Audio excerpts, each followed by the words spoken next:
তীব্র গরমে শীতল হচ্ছে রাজধানী।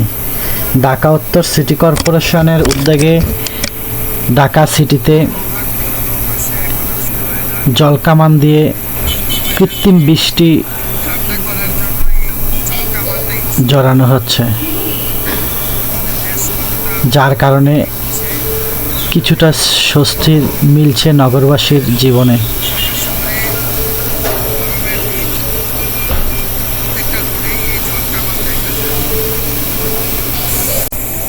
জলকামানটা প্রতিদিন প্রায় 4 লাখ লিটার পানি ব্যবহার করে কৃত্রিম বৃষ্টি ছিটাচ্ছে ঢাকা উত্তর সিটি কর্পোরেশনের বিভিন্ন সড়কগুলোতে।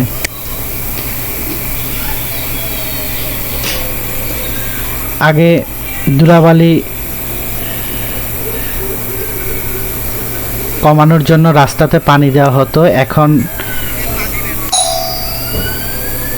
তাপ শীতল করার জন্য জলকামান দিয়ে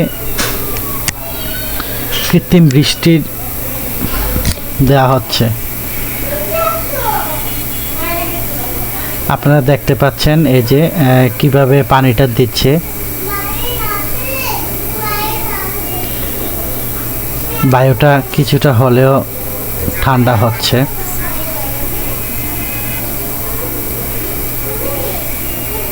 এটা ছিল ঢাকা বনানী রোডের চিত্র।